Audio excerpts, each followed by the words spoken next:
Distingués invités, Monsieur l'ex-professeur, ex-ministre, ex-juge Marx, bienvenue à la deuxième conférence Chevrette-Marx. Avant de laisser la parole à mon jeune et brillant collègue Anne Zou, qui procédera à une présentation plus formelle de nos conférenciers invités, j'aimerais dire quelques mots à leur sujet, puisque j'ai le privilège de les compter parmi mes amis. Par égard envers le professeur John Burroughs, qui se désole de ne pas parler le français comme je me désole de ne pas parler l'Anishinaabe, je m'exprimerai en partie en anglais. Last week, along with some law students from Osgoode Law School, I spent 4 days in John's home community, the Cape Crocker Indian Reserve, situated in southern Ontario on the shore of the Georgian Bay. The community, including John's family, generously received us for an initiation into the tenets of Anishinaabe law.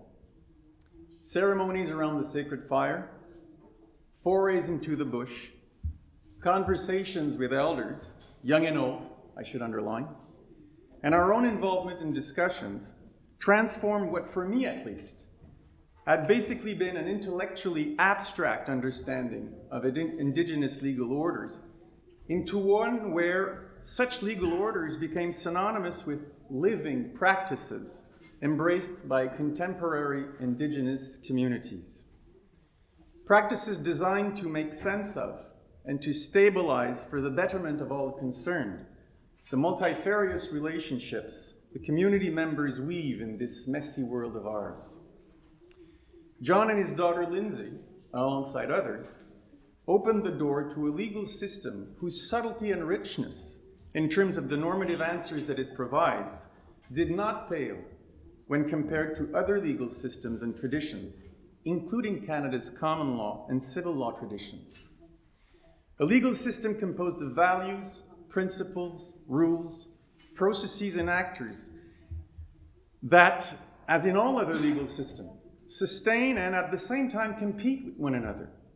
A system where abstractions and conceptualizations matter less than the relational dynamics for which they stand as metaphors. However subtle and rich these legal systems may be, they are not perfect, and nor are they, in absolute terms, better than others. They too have to deal with abuses of power and inequalities.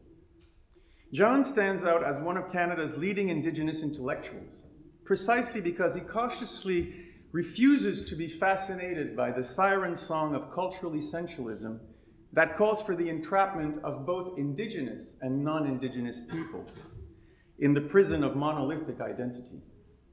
In this fashion, John reminds me of Kinu, a character whose story is related by John's late mentor and friend, Basil Johnston. Mr. Johnston was an elder from his community, a prominent Anishinaabe ethnologist and one of North America's most celebrated Indigenous storytellers. Kinu was a renowned warrior who had spent his entire adult life as an outstanding fighter and leader. However, at the age of 50, he still had not attained his vision. During the summer of his 50th year, he received his vision in the course of a dream. He saw the peace pipe shining brightly as the enemies he had slain embraced his own warriors. Kinu was profoundly disturbed. How could he, a man of war, morph into a man of peace? He knew that to do so would spark disbelief, mistrust, and the loss of friendships. He nonetheless remained true to his vision and finally succeeded in being accepted for what he truly was. A man of peace who did not shrink from conflict, but who also no longer wished to be a man of war.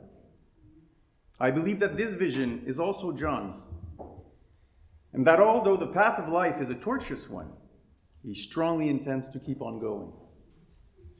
I said earlier that however subtle and rich Indigenous legal orders may be, they are not perfect, nor are they in absolute terms better than others.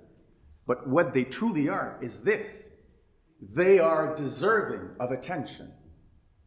For more than a century, the Canadian state apparatus has focused on one and only one thing: the systematic destruction of the rules, processes, and actors embodying these legal traditions.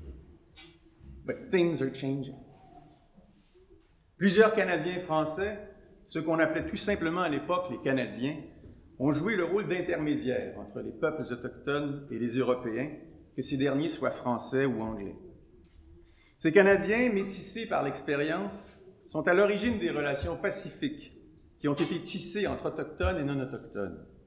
On les appelait alors en vieux français des truchements. Aujourd'hui, c'est par le truchement de la professeure André Boissel que de nouvelles générations d'étudiantes et d'étudiants d'Osgood Hall Law School sont initiés à l'ordre juridique Anishinaabe. André est à l'origine, en collaboration avec John, du camp auquel j'ai participé la semaine dernière. La mère de John me disait qu'elle aurait bien adopté André si la chose avait été possible. Le cercle aurait alors été parfait.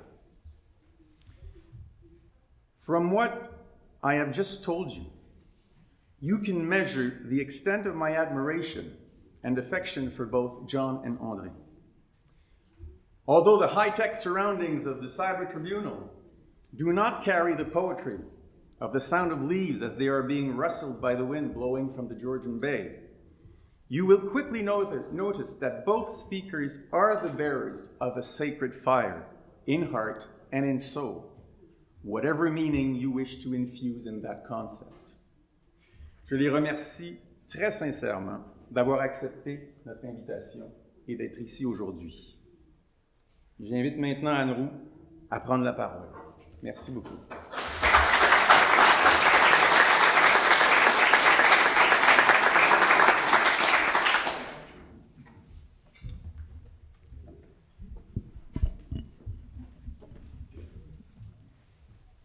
Monsieur Marx, distingués invités, bon après-midi.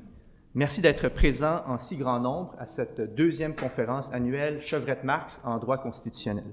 Mon nom est Anne Rouzou, je suis professeur en droit public à la Faculté de droit de l'Université de Montréal et le co-organisateur avec mon estimé collègue Jean Leclerc de cette conférence. Il me fait très plaisir de vous présenter notre conférencier cette année ainsi que sa répondante. Le professeur John Burroughs est l'un des plus éminents professeurs et chercheurs au Canada en droit public et droit autochtone. Avant de se joindre à la Faculté de droit de l'Université de Victoria en 2014, il a été successivement professeur et titulaire de la chaire de recherche Robina en droit et société à l'Université de Minnesota Law School, professeur à la Osgood Hall Law School et aux universités de Colombie-Britannique et York, ainsi que professeur invité à de nombreuses universités aux États-Unis, en Australie et en Nouvelle-Zélande. Il a aussi enseigné à Iqaluit au Nunavut, à l'école de droit Akitirak, un programme de formation juridique dirigé par l'Université de Victoria. Depuis 2014, le professeur Burroughs est titulaire de la chaire de recherche du Canada sur le droit autochtone à l'Université de Victoria.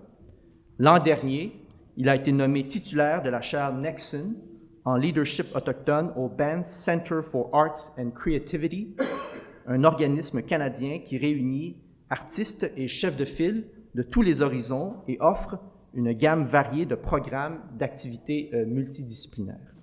Le professeur Burroughs a été à l'avant-garde des initiatives en matière d'éducation juridique autochtone au Canada, ayant conçu des programmes de recherche et d'enseignement dans plusieurs universités. Il a enseigné à des centaines d'étudiants autochtones au Canada et offert une perspective juridique autochtone à des milliers d'étudiants non autochtones.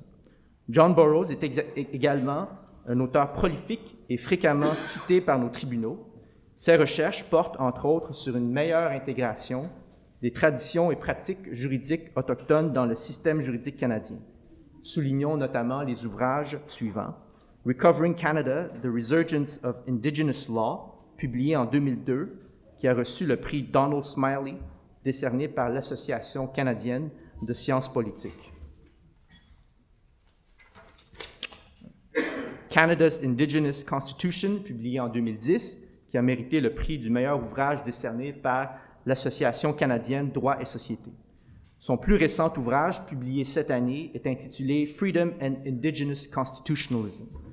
John Burroughs a reçu le prix du Conseil des peuples autochtones, la plus haute distinction de l'Association du barreau autochtone du Canada, ainsi que le prix national d'excellence décerné aux Autochtones dans le domaine du droit et de la justice. Il est membre de la Société royale du Canada et un lauréat de la Fondation Trudeau. John Burroughs est un Anishinaabe Ojibwe et un membre de la Première Nation Chippewas de Nawash en Ontario. Notre répondante est André Boissel, professeur à la Osgoode Hall Law School de l'Université York, où elle enseigne le droit autochtone et travaille sur le développement de nouvelles offres de cours dans le domaine des traditions juridiques autochtones. En 2014, elle a initié et organisé un camp de sensibilisation aux cultures autochtones à NEASH, une initiative destinée à initier les étudiants aux traditions juridiques autochtones. Le travail d'André Boissel dans le domaine du droit constitutionnel comparé cherche à revoir la conception de la théorie juridique occidentale en faisant dialoguer la conception du droit à l'œuvre dans le courant majoritaire de l'ordre juridique canadien et celle des Premières Nations. La professeure Boissel complète actuellement son doctorat en droit à l'Université de Victoria. Sa thèse doctorale porte sur le constitutionnalisme Stall Law et les traditions juridiques des peuples Salish, originaires du sud de la Colombie-Britannique. Elle est boursière de la Fondation Trudeau et du Conseil de recherche en sciences humaines du Canada. La professeure Boissel est titulaire d'un baccalauréat en droit civil et en common law de l'Université McGill et d'une maîtrise en droit de notre faculté. Son mémoire de maîtrise, qui portait sur la consultation des peuples autochtones, s'est mérité le prix de l'Association des professeurs de droit du Québec en 2008. Avant d'entreprendre ses études supérieures, André Boissel a pratiqué le litige civil et commercial dans les bureaux montréalais d'un cabinet d'avocats national et a fait du travail sur une base contractuelle à la Cour suprême du Canada. Le titre de la conférence de cet après-midi est « Indigenous Legal Systems and Governance, Eliminating Pre- and Post-Contact Distinctions in Canadian Constitutional Law ». C'est donc avec un très grand plaisir que j'invite le professeur John Burroughs à venir prendre la parole. D'abord, dans un deuxième temps, la professeure Boissel interviendra immédiatement après et nous avons réservé une période à la fin pour des questions et interventions de votre part. Donc, sans plus tarder, je cède la parole au professeur Burroughs.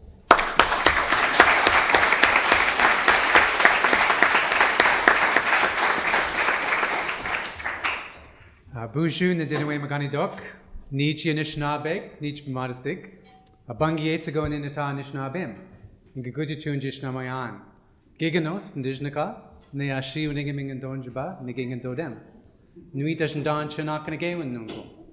I'm grateful for the opportunity that I've been given to be able to come and speak with you here. I'm thankful to be amongst friends. I'm very grateful for Jean Leclerc and that wonderful introduction.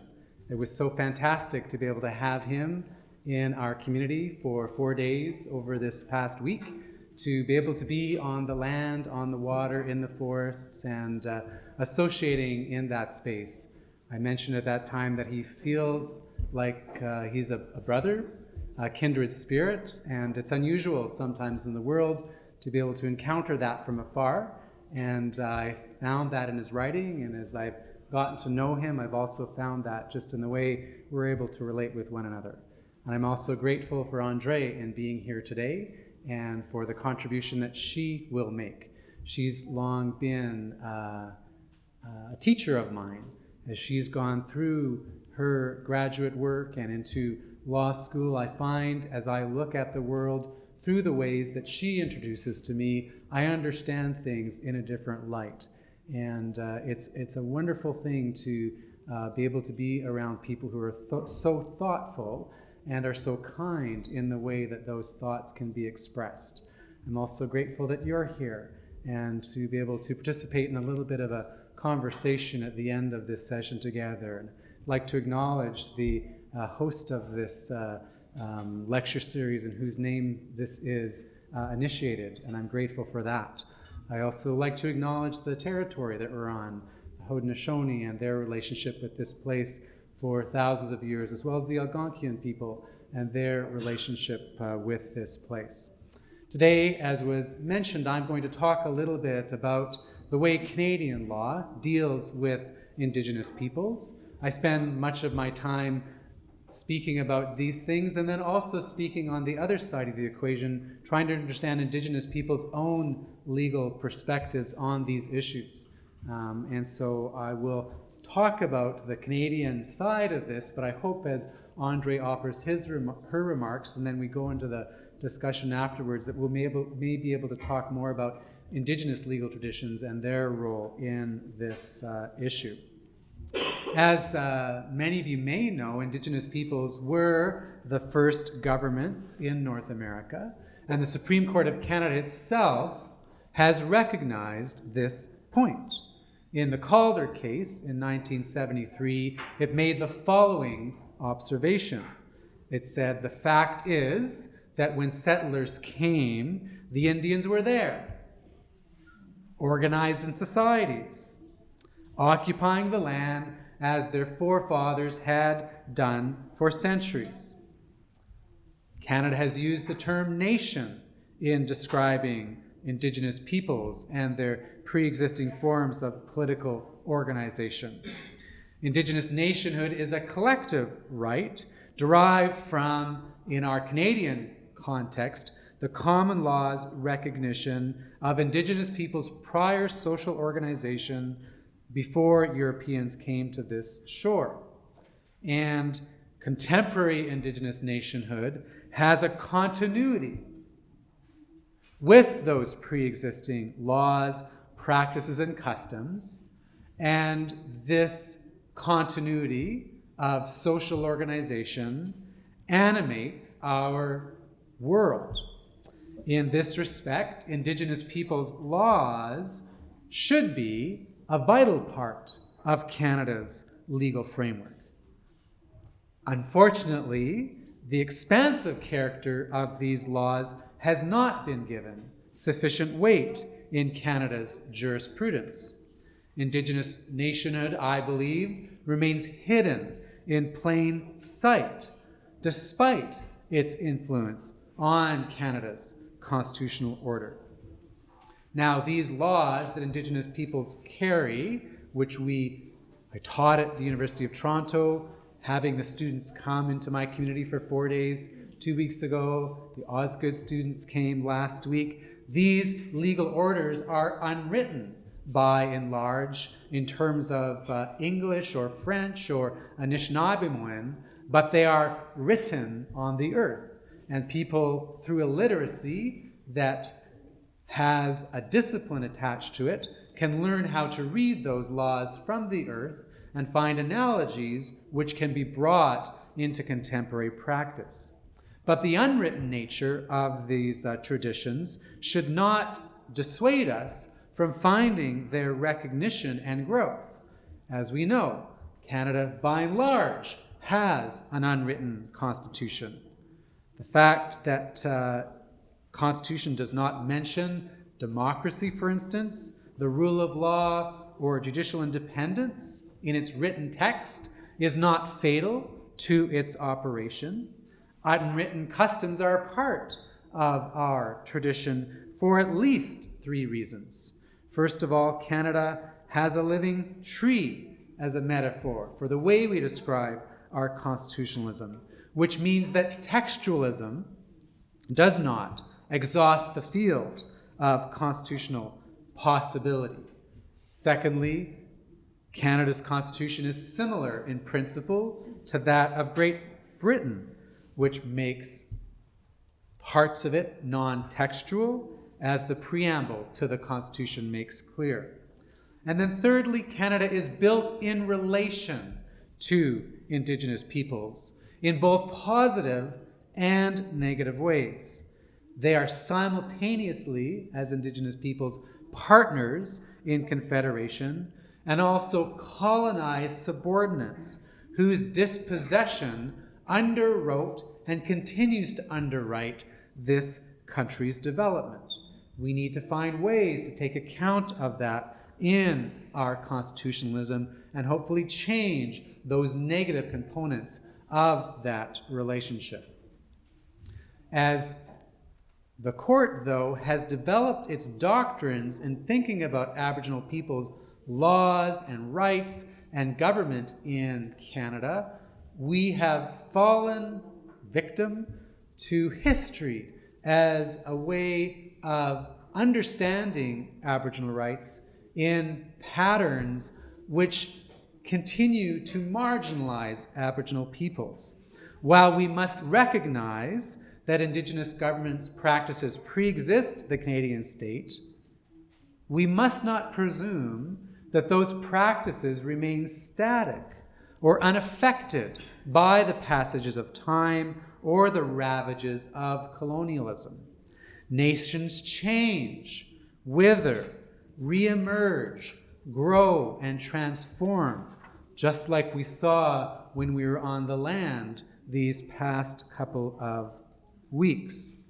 Indigenous peoples take patterns from that circle of life, and they create law in the present day.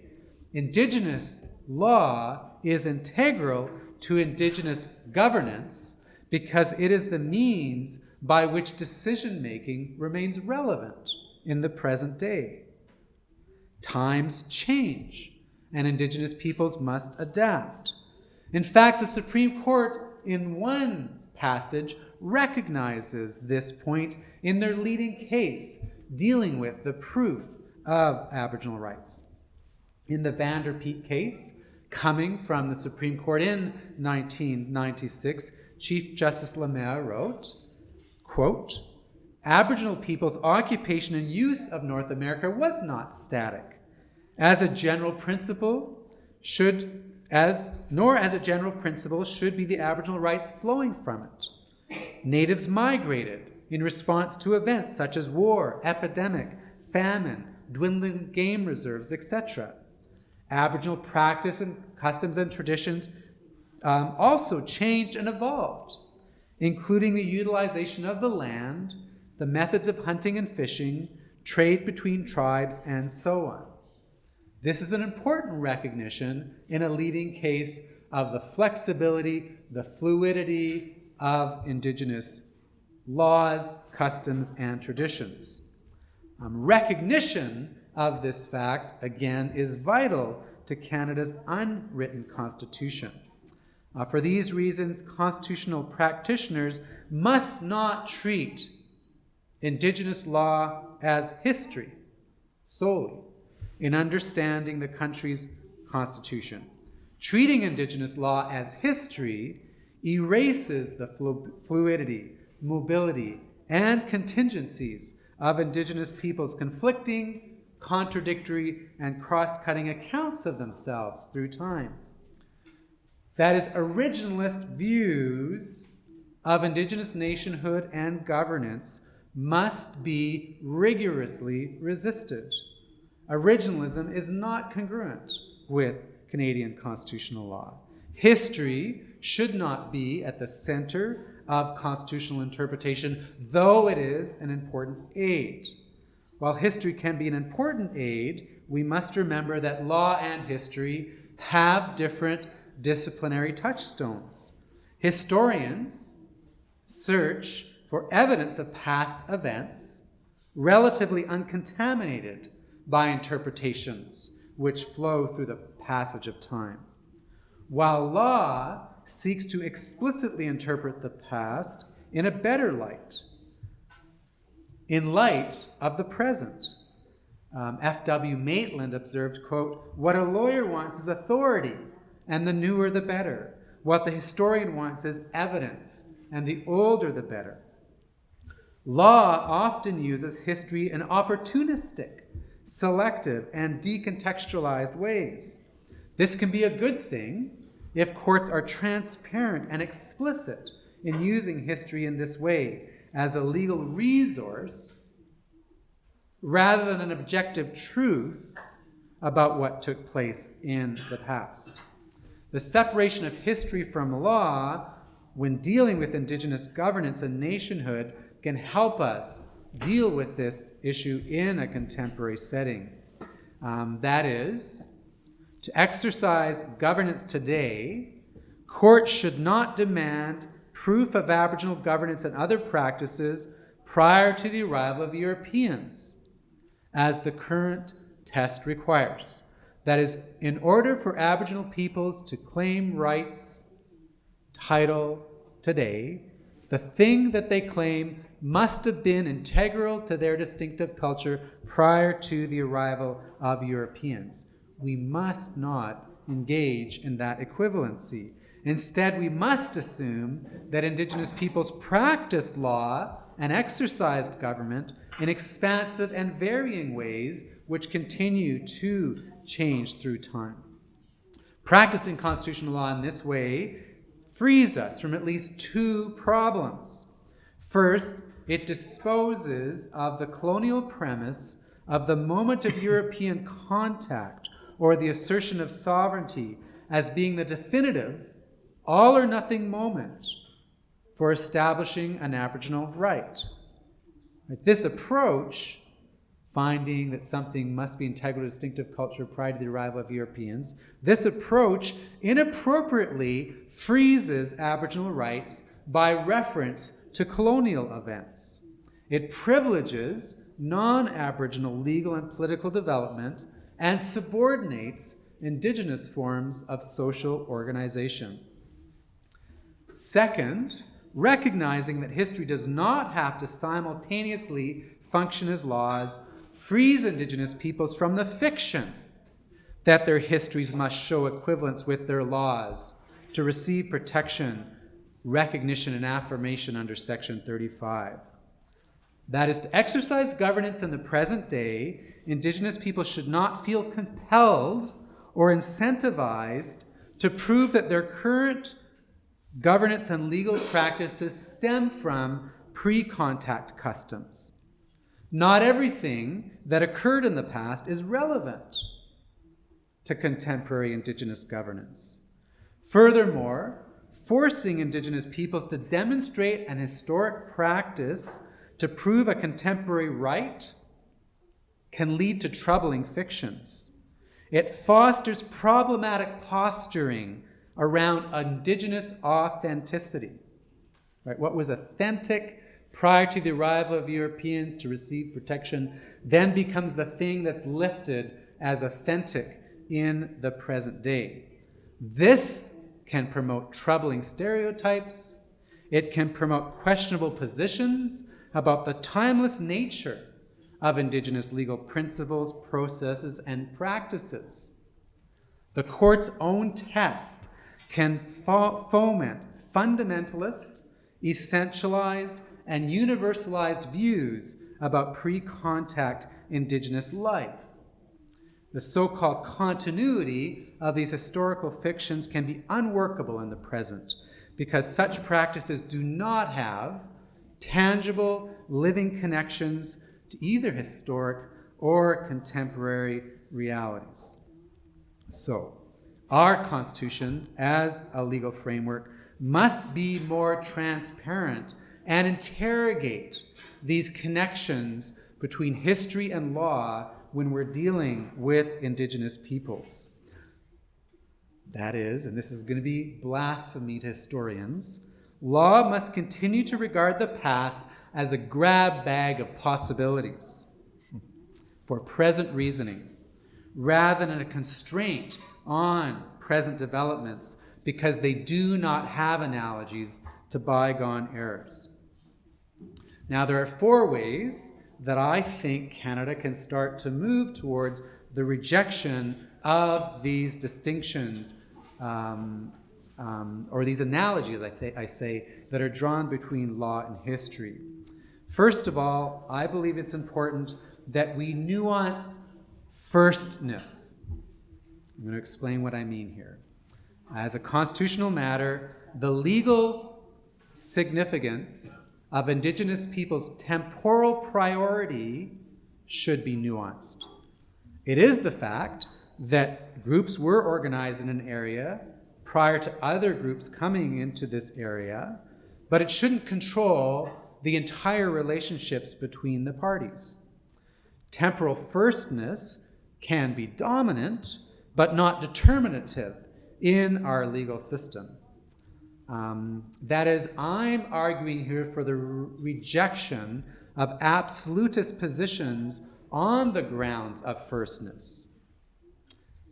There's a couple of reasons for this. One, this could prevent an idea of absolute firstness, could prevent Indigenous peoples themselves from securing protections for their land use and governance, since many Indigenous peoples believe they were not here first in their constitutional systems.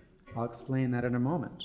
But categorical firstness could displace Indigenous normative orders. Firstness is also problematic because it can prevent non-Indigenous peoples from enjoying legitimate claims to governance and land use in North America. So first of all, why might firstness be a problem for Indigenous peoples? Well, Indigenous peoples' legal traditions often recognize the moral force and agency of the natural world. In Anishinaabemowin, the Algonquian language that I speak, the world is divided between animate and less animate, or animate and inanimate. Things that are living or less living, living or not living. Some of these things that are living in Anishinaabemowin, not just philosophically, but hardwired into systems of thinking, are things like rocks. Rocks have a moral agency. Rocks have a life force that has to be involved in legal reasoning in an Anishinaabe system. This is why claims to absolute rights based on temporal priority could undermine Indigenous peoples' own laws.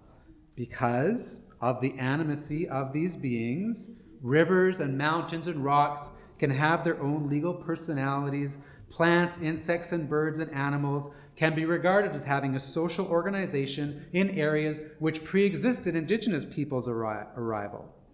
As such, humans would not be able to do anything in relationship to these pre-existing orders if we took absolute positions.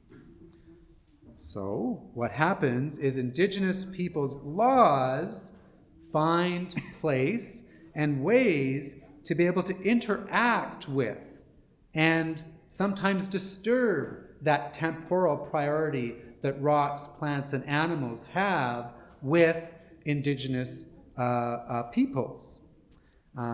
We can move in the world. We can organize ourselves politically and socially, even though we are the last on the scene as human beings. We have in our law practices of consultation, accommodation, free and prior and informed consent towards the environment, towards nature, which are a part of our own constitutional systems. And while these things can be subject to crass stereotypes if looked at from outside of the system, speaking and listening to the water, the birds, the insects, the plants, and the animals before infringement of their life forces occurs is a significant legal obligation within many Indigenous legal systems. It is found in many water laws, fasting protocols, pipe ceremonies, first of the season killing ceremonies, etc. That is a categorical deference to non-human temporal priority in Canadian constitutional law can be dealt with by looking at, and overcoming that, by looking to Indigenous systems of law. The nuances here are potentially significant. That is, when non-Indigenous peoples came to North America, they often entered into treaty with Indigenous peoples. Now, some might regard that treaty process as just a simple real estate transaction that turned land from one group of people to another group of people and ceded and surrendered any future relationship that Indigenous peoples might have with that land.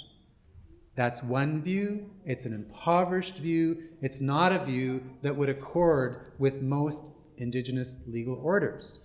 what occurred from many of these Indigenous legal perspectives is that the people that were coming to this place were invited into the Indigenous legal order to be able to find ways, as others were coming, to further displace some of those life forces that are on the land, as people would take up places for settlement or for trade or for creating all sorts of other transactions that would come from European influence. The notion here is that when historic treaties were endorsed, Indigenous peoples invited the Crown to live in accordance with Indigenous legal orders. In this setting, Indigenous law can constitutionally empower non-Indigenous peoples to recognize and affirm Indigenous law as a part of broader Canadian law.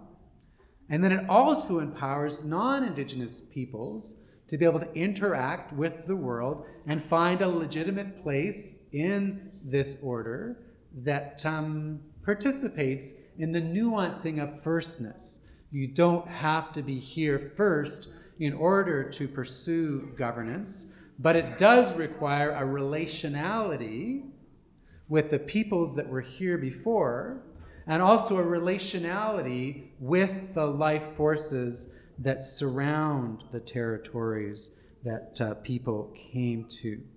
This can provide pathways for a deeper, I think, engagement with our place in this country under this unwritten constitutional order.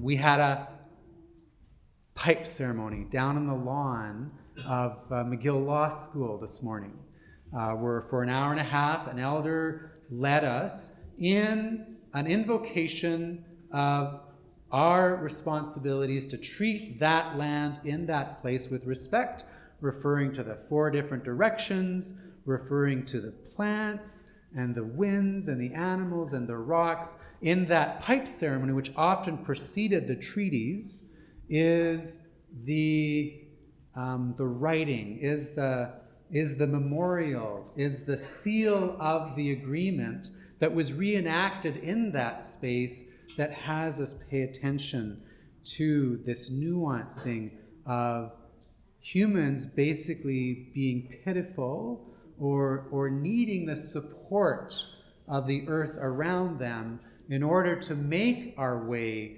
in this land together. So that's one way that we could maybe break out law and history as always being analogous to one another. Even though we're drawing on history, we're not finding it determinative. The second issue that I want to discuss is overruling the court's position in the 1996 decisions in the Supreme Court of Canada, Vanderpeet, which I've already referred to, and the Pamajuin case.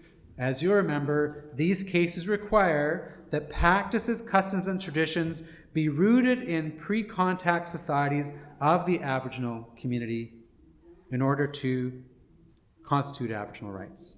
This means that unless a post-contact practice, custom, or tradition can be shown to have continuity with the pre-contact practice, custom, or tradition, it will not be held to be an Aboriginal right. Justice Ledoux Dubé perceptively wrote that such an approach, as adopted by the majority, is too categorical. I believe this is a wise insight.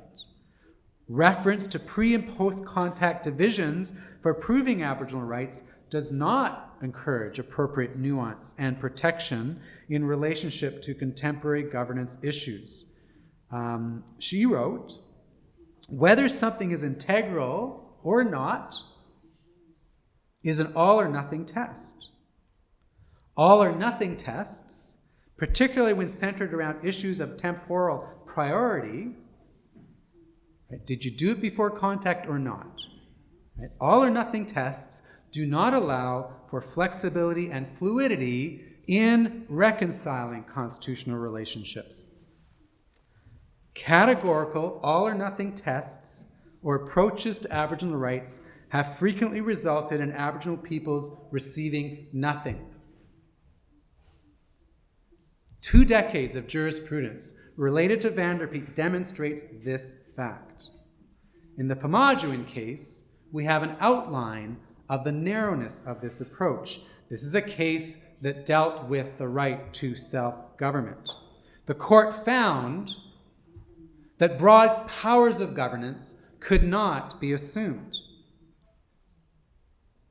The Chief Justice wrote, Aboriginal rights, including those asserted to self-government, must be looked at in light of the specific circumstances of each case, and in particular, in light of the specific history and culture of the Aboriginal group claiming the right. Now, in that case, Aboriginal peoples were claiming the right to engage in high-stakes gaming in order to create economic opportunities in their community. They were really claiming the right to create an economic development regime in accordance with their contemporary aspirations. And in order to do that, you needed to have law-making power to regulate these businesses that would be established in their midst. What the court did instead is it asked whether or not Ojibwe people gambled prior to the arrival of Europeans. And they found that they did. They did gamble prior to the arrival of Europeans. In fact, it was really important to the culture. But high-stakes gambling wasn't something that was taking place in 1600. And since high-stakes gambling didn't take place in 1600, that's not something that could be claimed in the present day. Right? So this test, integral to instinctive culture, prevents Aboriginal peoples from characterizing their claim as a broad right to use and manage their land for a wide variety of purposes. When Indigenous peoples cannot make their law-making power generalized, then Indigenous peoples are cut off from the normative wisdom which flows from their worldviews, their legal approaches. But Canadians are also cut off from the wisdom of this normative approach, which is not perfect at all, as Jean mentioned. There are as many flaws in Indigenous legal systems as you'll find in the common law, civil law, and other legal systems. Despite those flaws, there is wisdom there. And in the comparison and in the contrast of these different positions, we might sometimes find new insight.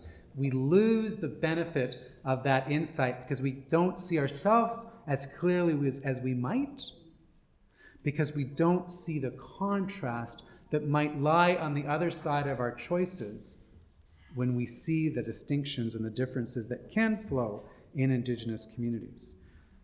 So our unwritten constitution is diminished, and colonialism is empowered as an insatiable force in this country as we take this path that's set out in the Vanderpeet and in the Pamajuan decisions.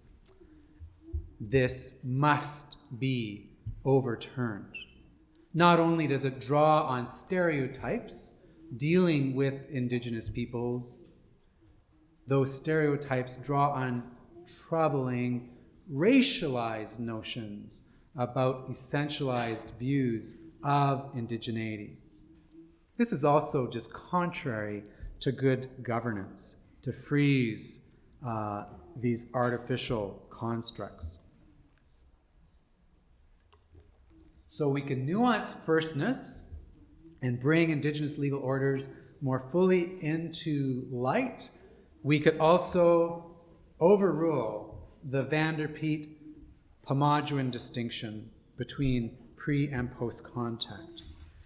There's also something else, a third point, that could be taken up to challenge this distinction between law and history, or to have us work more forcefully on it, which is to adopt something known as the reserved rights doctrine.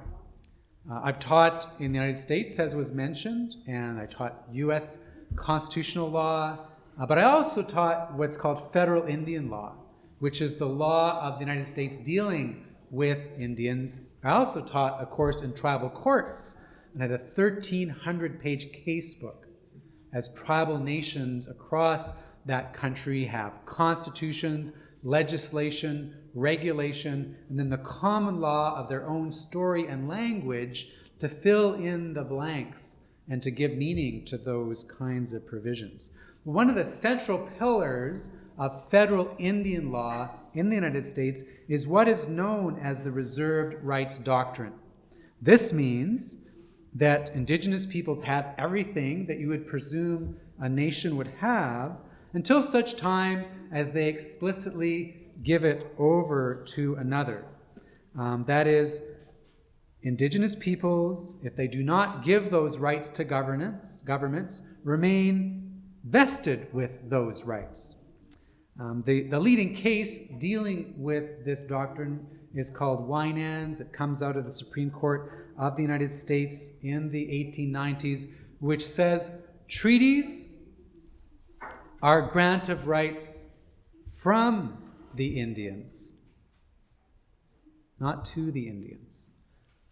So in other words, the assumption is that the government has nothing until such time as Indians give them something, and the only thing that the government gets is what is given, and if it's not given, it remains vested, it remains reserved to the Aboriginal group. If you look across this country, it would be hard to find a treaty where an Indigenous group would say, we give you, the Crown, the right to take over our governments, our laws, our authorities. Those just weren't explicitly a part of what people were talking about in those arrangements. And it would be easy to find that whatever is not granted remains. And governance is one of those things that wasn't granted, therefore it remains. This happens to accord with a strand of Supreme Court jurisprudence which has recognized Indigenous peoples as nations. In a case in 1990 called Siwi, the court wrote the following: the Indian nations were regarded in their relations with the European nations which occupied North America, they were regarded as independent nations. As the Chief Justice of the United States Supreme Court said in 1832 in a case called Worcester versus the state of Georgia about British policy towards the mid-18th century, quote, such was the policy of Great Britain toward Indian nations inhabiting the territory from which she excluded all other Europeans. Such her claims, such her practical exposition of the charters she had granted. And then here's the important part. This is an expression of British policy. She considered them as nations, capable of maintaining the relations of peace and war, of governing themselves under her protection, and she made treaties with them, the obligation which she acknowledged. That is, Canada's Constitution did not create Indigenous governance. It merely recognizes and sustains or reserves to the Indians its ongoing force. Contact and the assertion of Crown sovereignty recede, in this view, as touchstones for Indigenous governance. This point was made clearly in the early case of Connolly and Woolrich, which centered around the issue of whether the common law could recognize Cree law and affirm obligations made under an Indigenous nation's law. The Quebec courts in 1867 found this as possible, and it held that Indigenous political organization was not abolished by Crown contact or assertions of sovereignty. In making this point, the court noted, and I quote, they ask a rhetorical question first and then they answer it, so I'm quoting, will it be contended that the territorial rights political organization, such as it was, or the laws and usages of Indian tribes were abrogated? That they ceased to exist when two European nations began to trade with the Aboriginal occupants? In my opinion, the court says, it is beyond controversy that they did not cease to exist. Now I'm adding my own commentary. They did not cease to exist as Europeans started to trade with Indigenous peoples. The court, then I go on now, that so far from being abolished, they were left in full force and were not even modified to the slightest degree. This Connolly case affirms this reserved rights doctrine that survives the assertion of Crown sovereignty. The value of this approach is that it challenges the positions put forward in the Vanderpeet and the Pamajuan case. It does not require proof of precise practices prior to the arrival of Europeans to gain protection in a contemporary context. This line of reason has been sustained in other cases. The Mitchell case, again coming out of Quebec here in 2001, said European settlement did not terminate the interests of Aboriginal peoples arising from the historic occupation and use of land. To the contrary, Aboriginal interests and customary laws were presumed to survive the assertion of sovereignty and were absorbed into the common law as rights. If we used reconciliation, which is the constitutional lens that the court says we should be looking at these issues through, if we use reconciliation as the lens from looking at governance, we would find that these laws can coexist.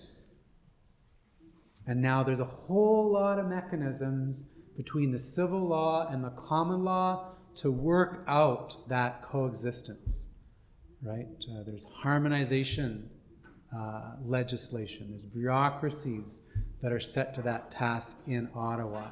You have Section 92 of the Constitution that protects property and civil rights in the province. There is 3 members of the Supreme Court of Canada that have knowledge in the civil law system when we're working to figure out how these legal systems can coexist. And we have that opportunity to enrich, yes, complicate, but enrich our experiences in this country by pulling upon reconciliation as Indigenous reserved laws become part of an anti-colonial vision of our Constitution that doesn't subordinate Aboriginal peoples in questionable, stereotypical ways.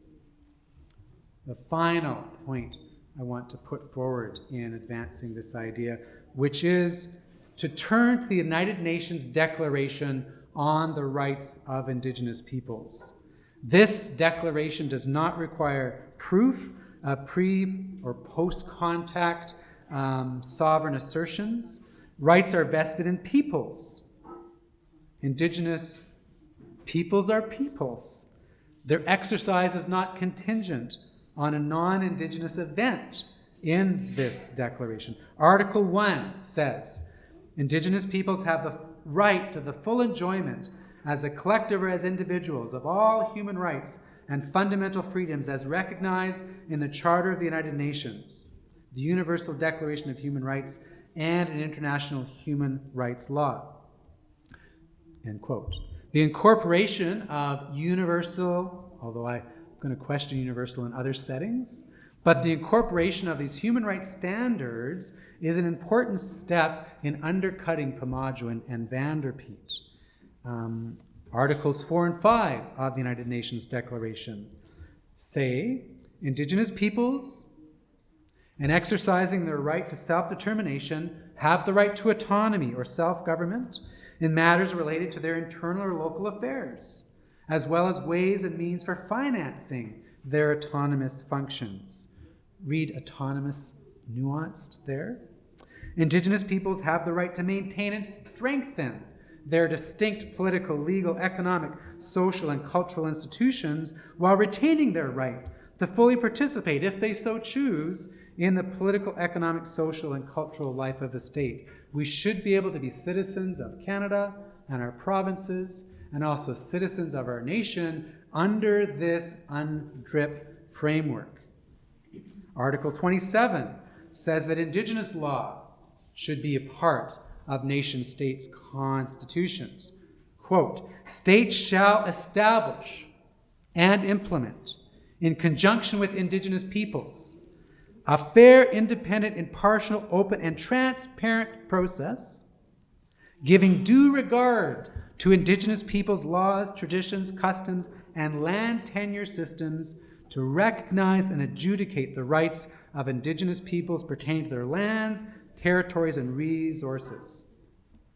This standard has already been pulled upon in Canadian law, although by way of implication. The Chilcotin case, which proved Aboriginal title in British Columbia, rested on the bedrock of years and years and years of Aboriginal peoples pleading their law to show how they had a relationship to their territory. They governed their territory through their law. This Article 27, which says you should refer to Indigenous peoples' laws in adjudicating Indigenous claims, now needs to become more explicit, and it needs to occur also, as the article says, in conjunction with Indigenous peoples. Indigenous peoples also have many other rights in this declaration that don't require showing that it was integral to our distinctive culture prior to others arriving here. Now here's a bit of an innovation. I also think that Indigenous peoples themselves could implement this declaration within their own nations to ensure that their own people are both empowered by and protected from their own governments. In this respect, this declaration would be further entrenched as a part of Canada's Constitution, as we regard this being within Section 35 as well. That is, UNDRIP, as the acronym is an Indigenous instrument. It was broadly created by Indigenous peoples when it was negotiated at the United Nations for over 30 years. Internal adoption within Indigenous communities of these principles would radically challenge Indigenous governments, but it would also radically challenge Canada as Indigenous peoples took up these provisions and perhaps modeled some of these provisions, how they would be interpreted in Indigenous legal contexts. So, rights identified in these declarations should be available within self-governing Indigenous nations across Canada. Article 1 of the Declaration indicates that Indigenous individuals possess human rights. Quote, Indigenous peoples have the right to the full enjoyment as a collective or as individuals of all human rights and fundamental freedoms recognized in the Charter of the United Nations, the UNDRIP, and international human rights law. In this view, it would not be contrary to the spirit of the Declaration that Indigenous governments have obligations in relationships to individuals who fall within their jurisdiction.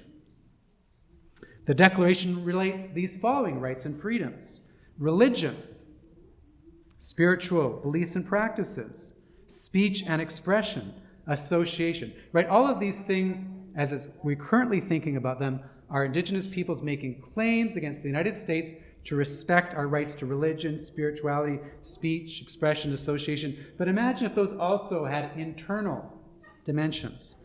Life, liberty, security, property, family togetherness, a right not to be discriminated against by their governments, the privileges and immunities of citizenship, language, education, labor fairness, administrative law provisions of notice, fairness, and hearing, health care, gender equality, in accordance with the limitations imposed by law, in accordance with international law. Now, these things, as taken into Indigenous legal communities, will have different flavors to them. The law of equality might have another story attached to it if it is adjudicated in a circle or a feast or other kind of Indigenous forum, but there would still be the attempt within that forum to address what their laws require that are in accordance with the spirit of what that declaration puts forward. This notion of self-determination really does take us beyond history. It's a notion that's going to be challenging to many Indigenous governments, but I think walk the talk. If you're going to ask the Canadian government to do this thing, then be prepared in your own way to also do this thing. Not by cutting and pasting what Canada does and having that Trojan horse of Western law jump into the community and sort of jump out and just take over the legal system in another way, but by fully engaging with the vibrant legal world around us. Indigenous laws are that vibrant. They can be nuanced. And it doesn't have to be, although it could be, it doesn't have to be assimilation to take those provisions on if they're done in ways that recognize, affirm, and give respect to the normative orders of Anishinaabe, Salish, Secwepemc, Mi'kmaq, Passamaquoddy, Inuit, Métis, Gitxsan, Wet'suwet'en, Haida. All of these nations have ways that can take these things in contemporary settings and get rid of those stereotypes. Miigwech Bizinduig, Mi'u, Ahau, thank you for listening.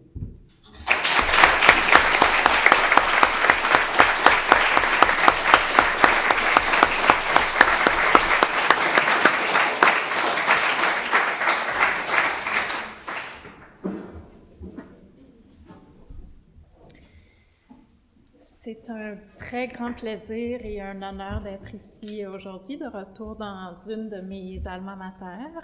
Ça me fait très, très grand plaisir. Merci aux organisateurs de l'invitation. Je vais vous parler en anglais aujourd'hui, moi aussi. J'avais pas prévu faire ça, mais c'est comme ça que ça s'est produit. Pour moi, c'est sorti en anglais, mais je promets de mettre mes notes sous forme en forme française pour la publication.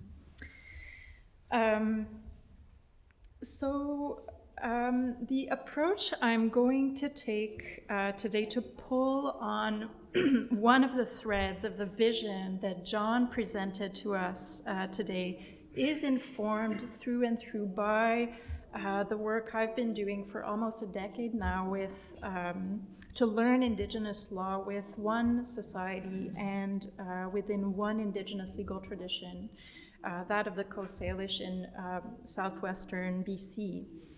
I will not draw specifically on it, but I just need to say that it's really the place I come from now, alongside prior training in civil and common law. I'm just going to start by recapping briefly the message and the vision that I heard in John's talk and paper, and then I will just highlight one thread that is, as he also said at the beginning, is the one he is not really able to talk about as much as he wanted to for the purposes of this lecture, but it's the one thread about how do we engage Indigenous legal traditions and take up this enormous challenge that he hints at throughout in his lecture is the task ahead for us in Canada. So about this quick recap, as I hear John, and as I'm sure you've heard him loud and clear as well, the path that he illuminated today is basically toward the decolonization of Canadian law. He invites us to basically abandon the colonial doctrinal premises that shape our law and our constitutional arrangements, and to finally really do more than pay lip service and really acknowledge that Indigenous societies in this country have always been and continue to be simply fully fledged, equal societies on par with the other societies that whose laws and institutions have given shape to Canada as we currently know it. Relating respectfully to them as such, fully fledged equal societies, implies adopting as a premise that they have always had and continue to exercise jurisdiction over themselves and their respective territories according to their own intellectual, physical, spiritual resources, which include their distinctive legal traditions. John zeroed in, I think, really adequately, to say the least, on the deep shift in Canadian jurisprudence that needs to happen in the way that it imposes or warps the relationship that Indigenous societies have to time, and the way we from outside of them think about their relationship to time and impose a particular relationship to time on them, which is something that deprives them or prevents them, or at the very least hinders them, is a hindrance on their path of just like any other society, and just going through that very complex alchemy of continuity and change through which any society draws on its own heritage and inheritance to remain itself, even as it transforms itself in a continuous way, using its own culturally rooted mechanisms of adaptation to new experiences, new influences, new problems, a process that I think of as the very essence of freedom.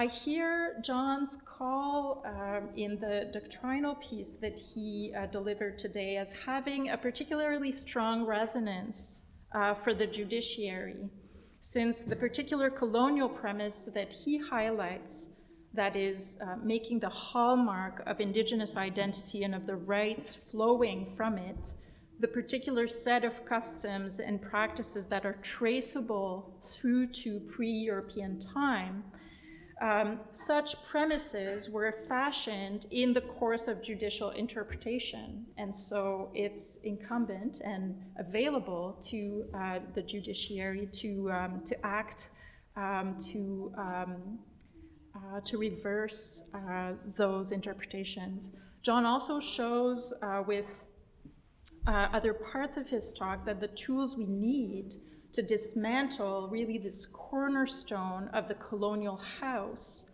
are at hand, part of our constitutional structure, not needing constitutional amendments, and parts of the constitutional conventions and other just tradition-based conventions that surround the changing of a course, charting a new course in the law. Now also augmented, as he pointed out as well, by the adoption by Canada of UNDRIP. What I want to focus on today is really the way in which not only the judiciary, but really I'm quite certain everyone in this room, beyond members of the bench, have also a role to play and can get engaged as full participants in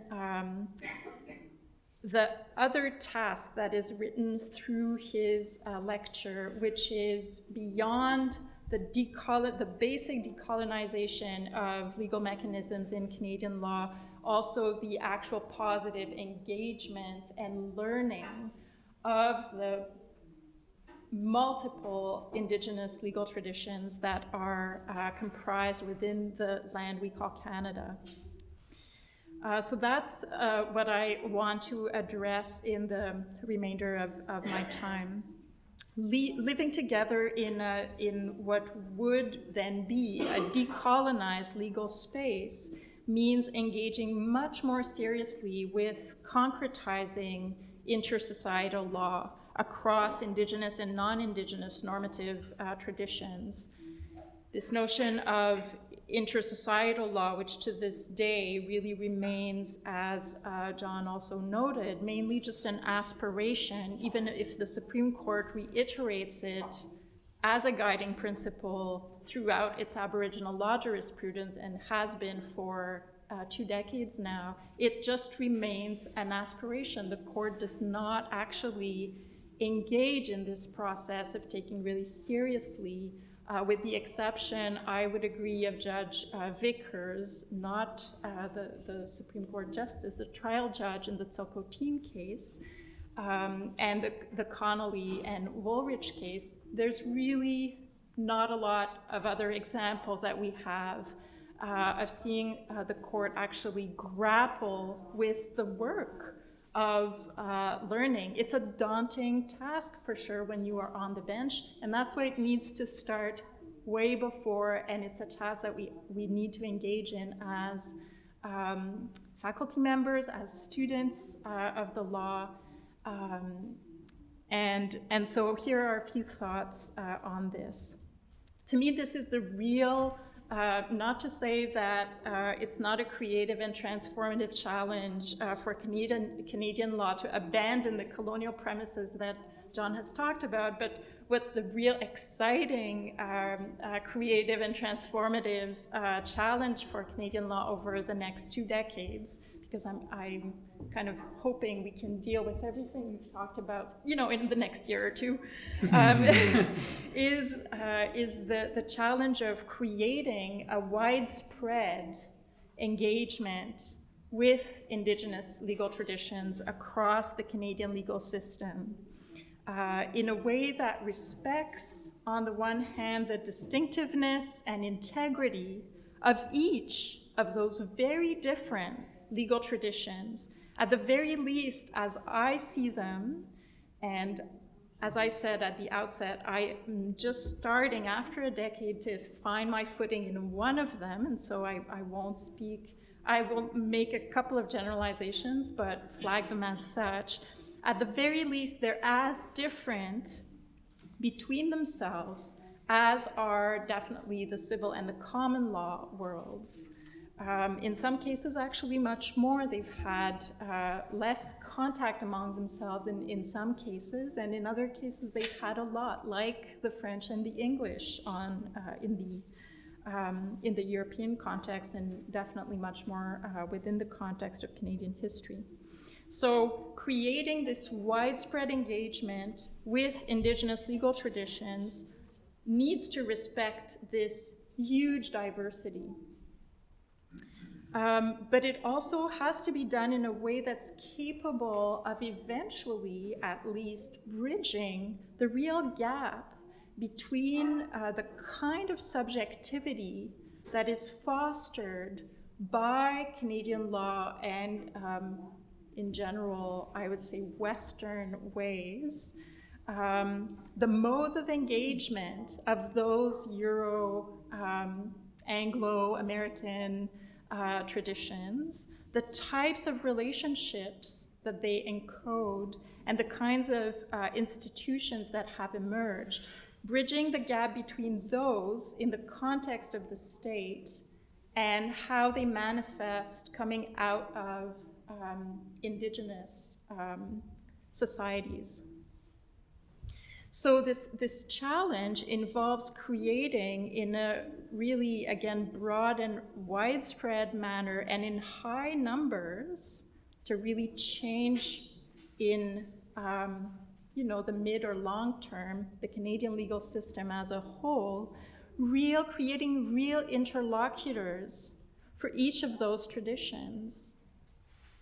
Legal thinkers and practitioners familiar and at ease, if not completely fluent, in specific Indigenous legal universes.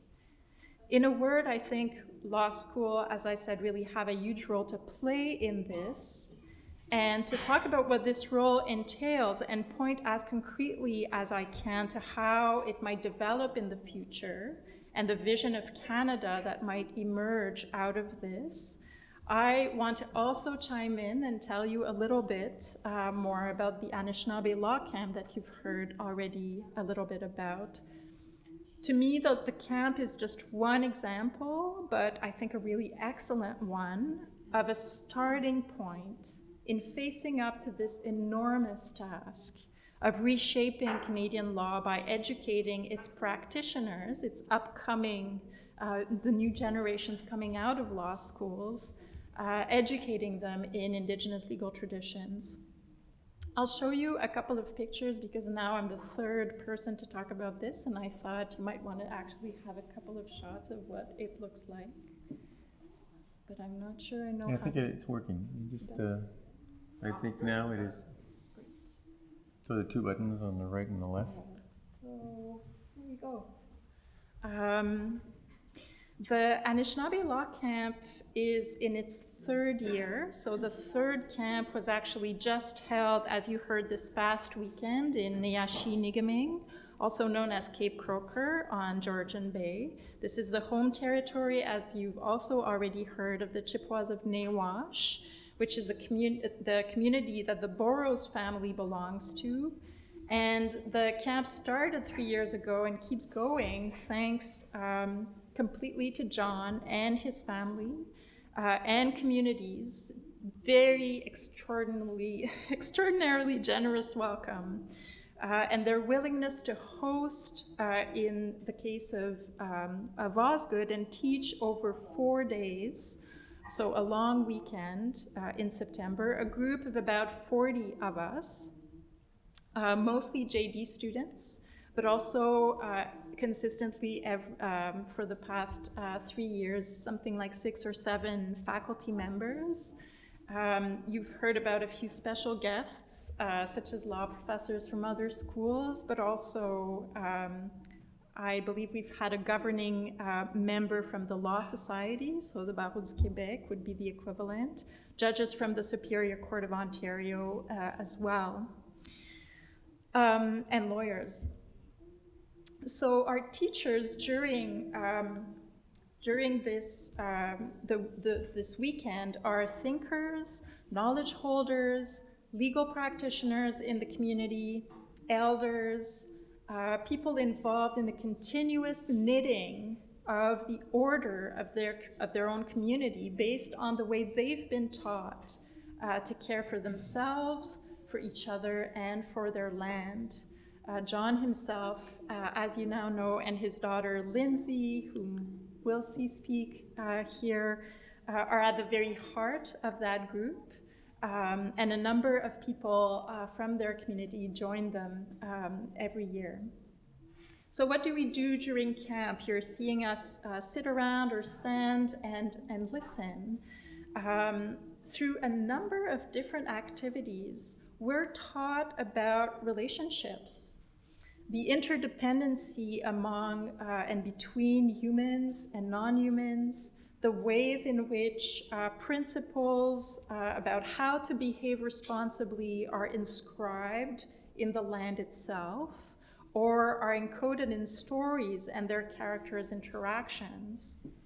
We learn about some of the specific traits of the land we're on in this vast Anishinaabe world. We're in kind of in the heart of it, and we learn about historic treaties, I believe. I have a picture of John as well with a wampum. The historic treaties, but also more recent interactions of the Chippewas on the Saugeen Peninsula with Canadian law, in and out of the courts, through the perspective of other guests as well, who are directly involved in negotiating or in just being subjected to some of the interventions and consequences of Canadian law in their lives. And what we do there is just start. As I say, this is just a start. Obviously, it's just 4 days. But we start thinking about how applying some of those Anishinaabe principles we learn about might yield different outcomes in the context of those interactions. In a more amorphous way, I would also say that we learn Anishinaabe law from witnessing how community members relate to each other, how they address each other, and how they speak and act in relation to us who are their guests on their territory. As I mentioned, this is only 4 days, and only then the most cursory introduction to a rich and complex tradition that, as I said, spans a vast territory. So it's just a seed, and much more work needs to flow from it to deepen the engagement, create longer stays and learning projects for law students in relation and connection to the community's own capacity and needs as well. Forming a fuller picture of the body of stories that the few we raise and discuss during camp consist in, and how those stories hang together, how they inform more daily or mundane interactions within Chippewa society today. Much more curriculum needs to be developed to go through those questions and a lot of others, with personal relationships with the community and direct experience on the land remaining at the heart of such developments.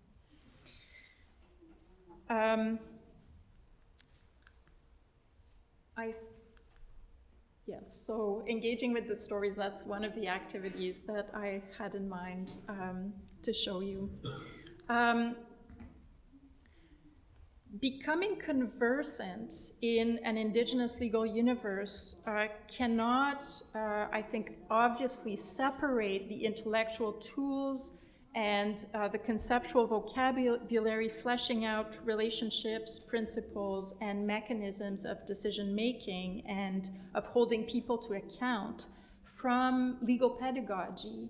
Pedagogy is an integral part of any given normative universe. So this is to say that what is presented to us is also a major challenge for our law schools, establishing and deepening their community connections and figuring out how to build programs in real collaboration with communities willing to host and to guide such learning, and also figuring out what can be taught properly, adequately, appropriately within the walls of a school, of the school itself, and what can only be taught through direct experience and the facilitation of direct relationships between the students, the faculty and the community, and the teachers within the community.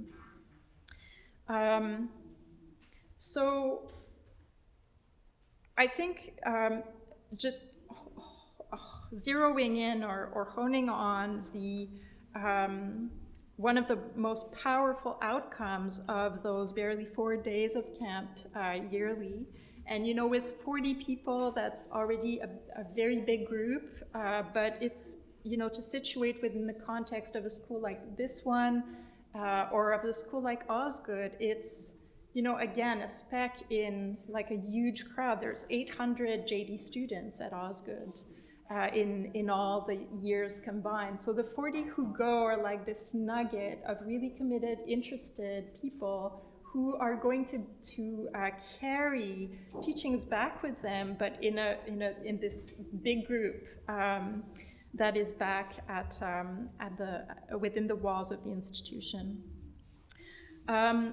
I think one of the most powerful things that come out of this experience is that the students really connect with the teachers they meet in the community. And so we're able to see already, and that was true the first year as well, but this year it's like within days of camp happening, we see this, is that they're organizing to go back informally on their own time because they're invited personally through those personal connections that they've made. And so they will just organize in small groups and clusters and go back and hear Tony talk about do an owl walk, or they will be able to sit more with some of the elders that they connected with. Another really powerful outcome, I was dwelling a little bit on the picture of some of our faculty members who were there a couple of years ago. This is some of them. For faculty members too, this triggers their own imagination for how to engage students with Anishinaabe law in their own courses for people who don't teach Aboriginal law and who are not taking on this task or don't have it as part of their background to create those field courses or those longer stays with community. All other faculty members, some of whom you see here, I have in mind also for this year, people in environmental law, a taxation specialist, a specialist of Israel-Palestine relations. There were a few more that escape my mind right now, but they are also thinking about how to engage with Anishinaabe law in their own courses, quite aside from the development of courses specific or completely devoted to Anishinaabe law. So a quick note to say that similar seeds obviously have been planted and are continuing to be planted in a number of other law schools and the communities they're close to or on whose territories they're located. In most places, though, I think I only have the exception of the University of Victoria in mind, which is devoting its whole outlook to the intersection between the common law and Indigenous legal traditions. In most places, this work is very much in its infancy, and so are its ramifications and consequences for the outlook of particular law schools and for legal curriculum in Canada at large. But this is the vision I want to leave you with. There's 22 law schools, if I'm not mistaken, in Canada. If each of them takes it upon itself to intentionally and self-consciously develop and deepen relationships with the Indigenous society or societies on whose land it is located, toward the long-term project of increasing the familiarity of its law students with their legal tradition, and doing so with a lot of care that I can talk more about if you want in the question period, what we would see emerging within a decade, perhaps two, are regional hubs of intersocietal legal thought and knowledge. The students coming out of each of those law schools could be uniquely located and schooled to be valuable interlocutors for particular legal traditions in the Canadian legal landscape. And alongside the cultural references to one or both of the Euro-Canadian traditions, they would also possess some footing, allowing them in their careers as lawyers, negotiators, mediators, and judges, of course, as well, to understand what they're being told, carry themselves appropriately, respectfully, ask better questions that are relevant to their interlocutors within their own frames of mind, and draw on more relevant resources to solve some of the problems that they will each be presented with. The tradition-specific intersocietal dialogues that would be happening and growing the body of knowledge within each of those kind of regional hubs would certainly greatly enrich the soil in which our national legal consciousness and imagination are growing. But in addition, the very fact of engaging with Indigenous societies in this way, valuing the learning that comes from direct experience and that flows from interpersonal, rooted, real relationships between people, is already a way of implementing and experimenting with principles that are foundational in many Indigenous legal traditions. It would give rise to new conventions, expectations, and ways of conceiving of ourselves that would not need to be written down in the text of our Constitution to come to underlie its interpretation. Merci. Miigwech.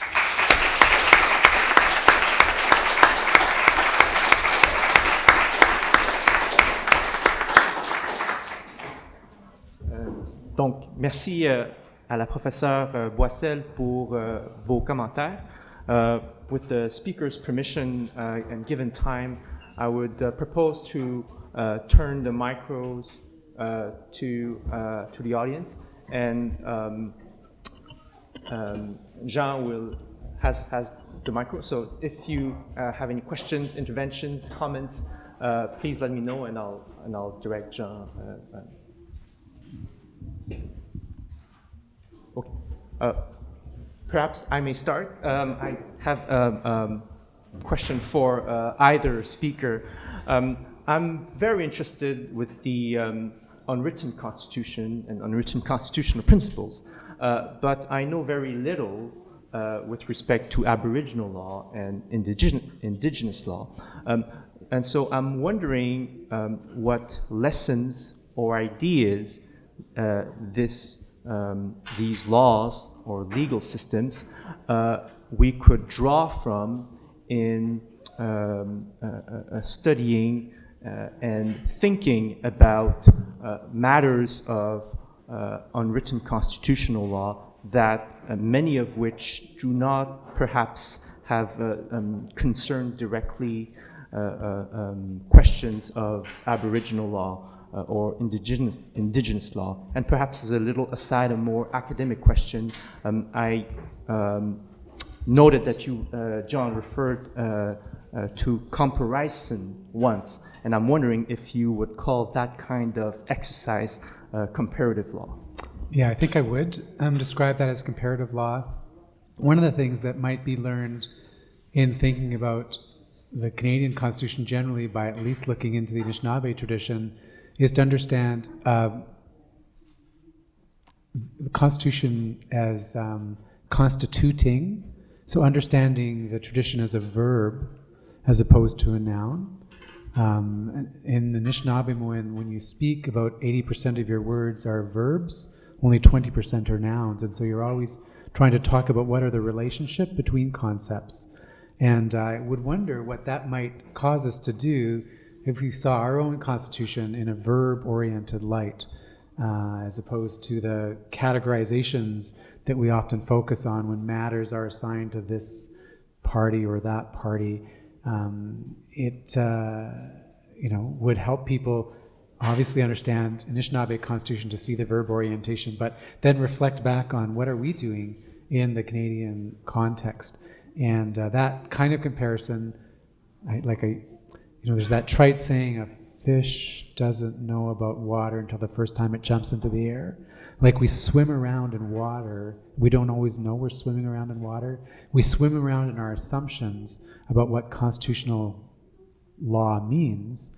But when we encounter another system, it's like jumping into the air, and suddenly we know, oh, that thing that I was taken for granted is actually something. And so comparison is really valuable because you learn about the other, but you also then learn more about yourself by the encounter of learning through that engagement with another.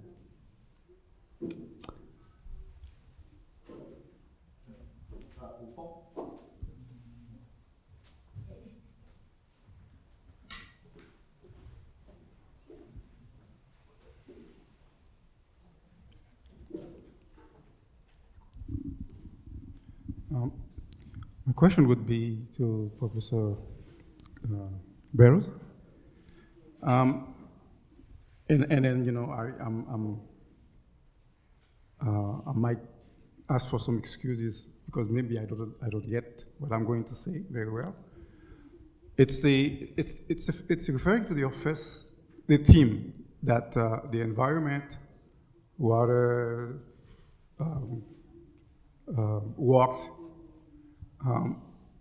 can be relationship between those elements can become a norm and can become a source of law, of the rule of law eventually. And then now, is it a process of poetry? Is it part of development of mythology? And would you find something in the system, in the Western system of law, which provides an analogy to say that other than the developing of the rule of law through whatever principle, you can say that there is something in the present system that you can provide some analogy with. And also the fact that now people are more aware of, for instance, the environment and things like this. Would that be also part of this? Because see, the problem I have is how do you create that norm? How do you produce that norm? Yes. So to explain a little bit about this source of law, in Anishinaabe it's called Akinamage, when Aki is the word for earth, no mage is to point towards and then take direction from the earth. And so that source of law is developed by experience with particular landscapes, animals, phenomena that are encountered in the world. And so it's not something that you would abstract in a Platonic or Kantian or a priori way that, here's the personality of this rock or plant or animals. What does that plant or rock or animal do, and how does it relate to the other things that are around it? And so through the experience of being in place, you start to reason by way of analogy from that place. So let me give you an example. In February, March each year on this landscape, some days are really hot, some days are very cold, and you often get mists that start to rise across the land. In that period, there's a kind of a flow that starts to happen with a thaw as things start to run. There's this idea of loosening up, a letting go as the snow starts to melt in that period as the heat's being applied on the earth. And then you get mists that rise, like I mentioned. Our word in Anishinaabe for that is abawa, which is kind of the word for warm and mild. But our word for forgiveness is also related to that abawa windam. What is forgiveness? It's when you've had a period of cold and then you start to get a loosening or a thawing or a running or a flow that starts to occur between people after things have been kind of locked in. But in order to have really forgiveness set in, you then need a long season of heat and warmth and lengthening days in order for those mists to be able to clear. So, it doesn't happen in an instant that the mists are gone and that we see clearly. It takes the kind of the change of that return of the sun to be able to complete that process. So that's an example of if in a legal setting you were trying to figure out what your obligation was, if there's been some wrong, you would reason from the earth. You would reason from that experience of what goes on at that season, at that time on the land, and then you would triangulate. Right, I have a mantra which is beware the danger of a single story. You don't learn about Canadian law just by hearing one story or learning one principle. You have to then put these together. And if you have then people deliberating from their different perspectives on what the land requires there, putting their experiences into what should happen next, you start to get a legal literacy that reads the land. And it doesn't sound so abstract at that point and kind of out there new agey when you got the practice-based element of it, not the abstract, categorized nature of that. Now, is there analogies into Canadian law? I think that is the most distant source of Indigenous law from Canadian law that we can find. Other sources like the deliberative or the positivistic or the customary, even the sacred, have more potential affinity, but this area of law is more distinct. It is the reason, though, that First Nations often despair if there's a clear cut of their land or a mine is put in or a species goes extinct, because you suddenly expunge from the library all of those principles that are present in that relationship. And so in sort of taking apart a way of the natural world, you take apart an element of what we learn from that we could then not always analogize, sometimes distinguish. There's things that happen in nature that we don't want to do that people can also enter into liberation around. So it's connected to the environment and the reason for protecting the environment, but in, I think, a very different way. I suppose the similar, though, is that we are reasoning by way of analogy and distinction. We're just looking at different sources for that.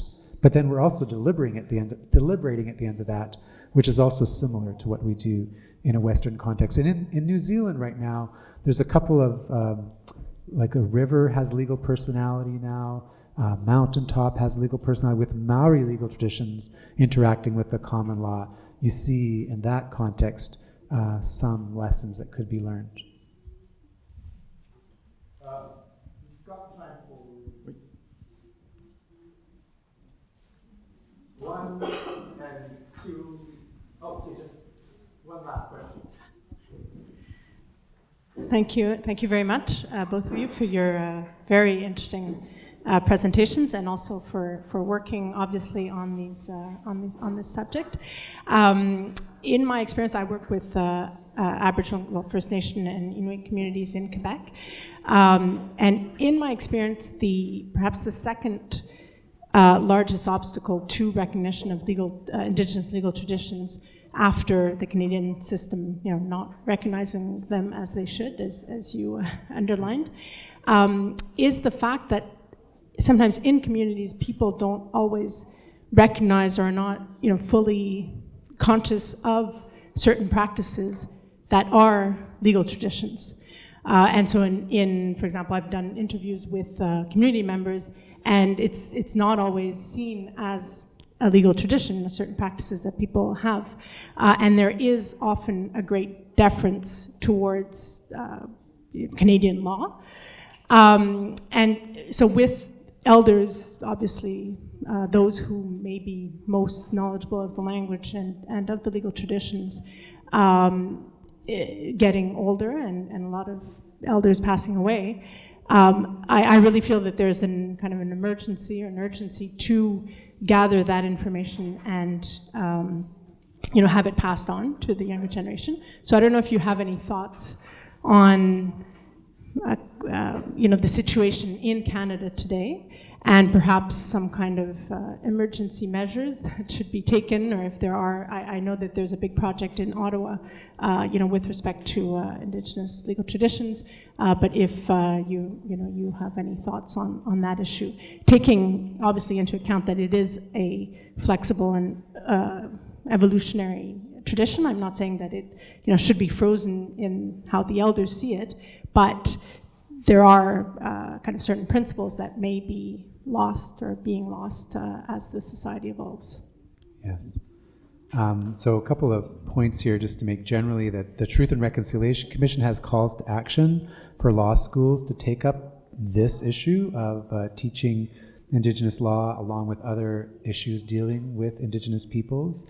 The 50th call to action talks about the setting up of Indigenous law institutes with the funding from the federal government to be able to do this work. And that would be something that could help to deal with that emergency that you're talking about. You're right that often elders don't call what they're doing, law, and that is as it should be. There's different labels that people apply to their normative orders. But I think sometimes when they find themselves over an extended period in conversation with people that do law, they start to see that there are some resonances between the systems. I think one of the reasons that often takes place is because law, I'm going to say this wrong, but I hope you get the idea. The law has been stolen from us. Right, it's the Canadian government that does law, it's the Parliament, it's the court that does law, and so that's what law looks like.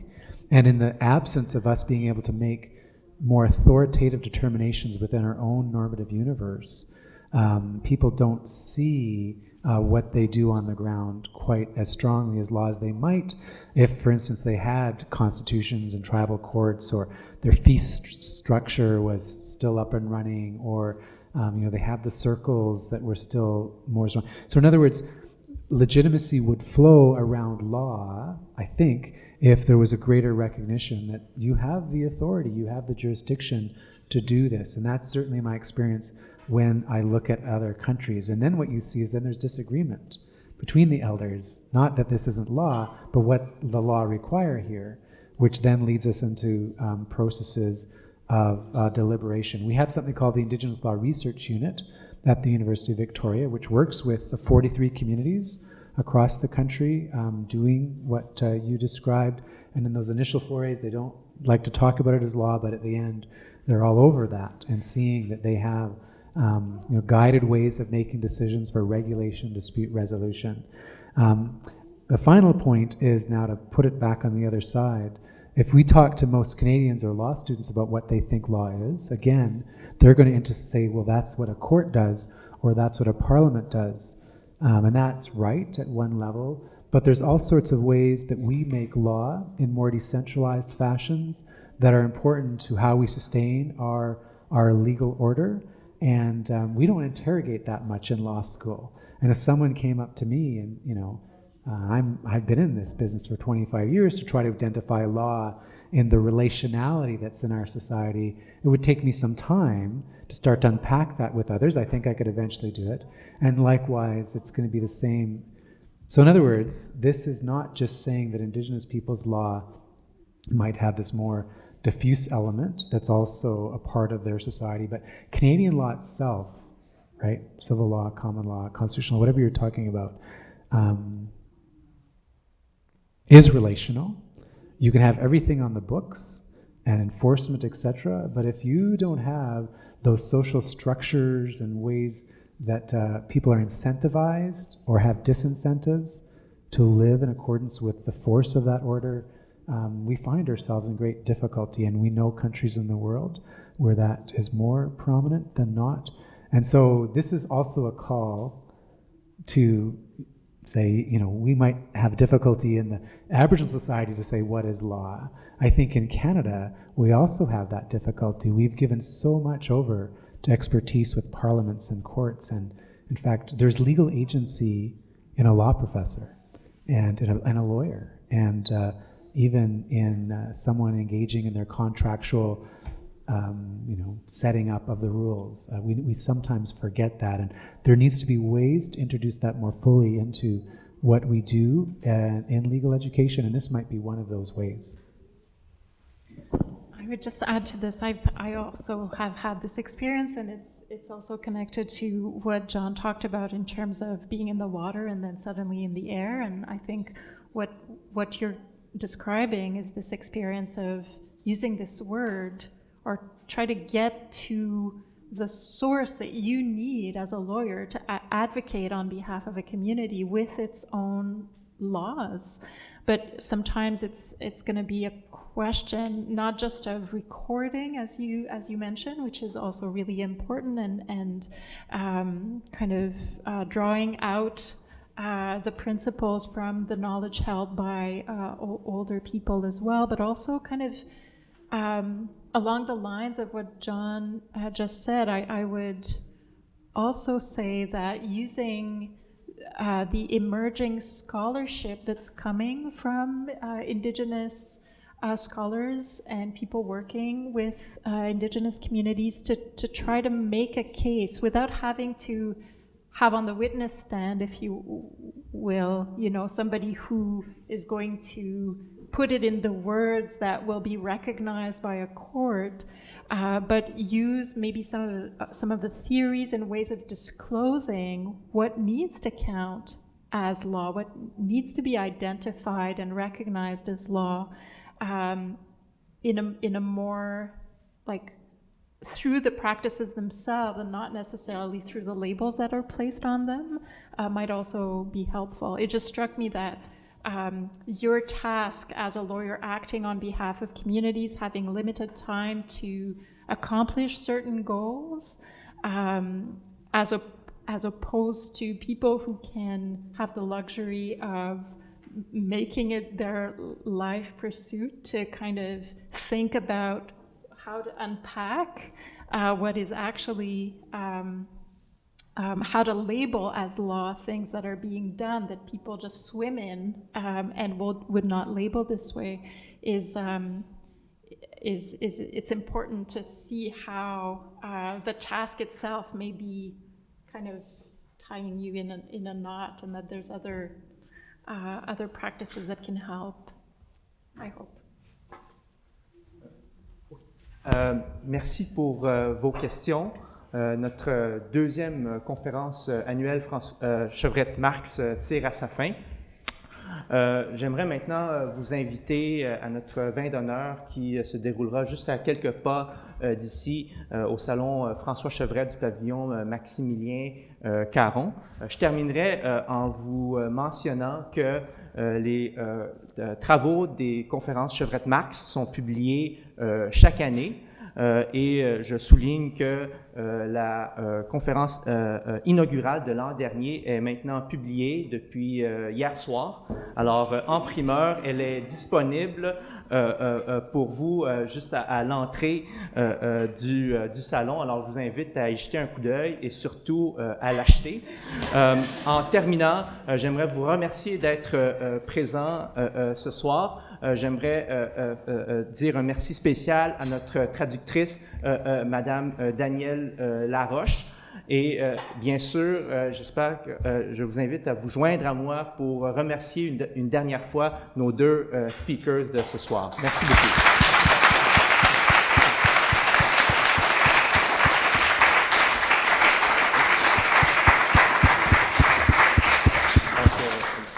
Excusez-moi.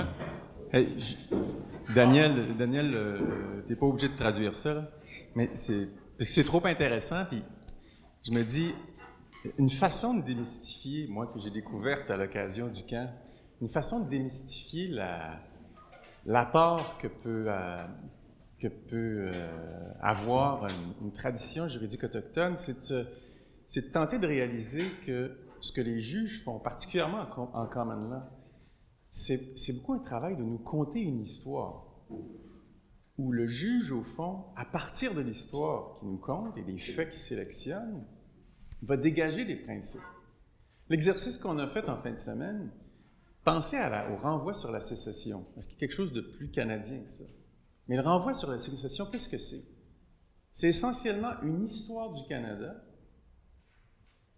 élaborée par les juges, une histoire qui n'est pas toute la vérité, mais qui est une vérité, dont on peut débattre, et à partir de laquelle, qu'est-ce que les juges font? Ils ignorent le texte de la Constitution complètement pour dégager des principes non écrits, à partir desquels, et des principes qui existent en symbiose les uns avec les autres, aucun des deux peut en écarter un autre, et ils dégagent un principe normatif.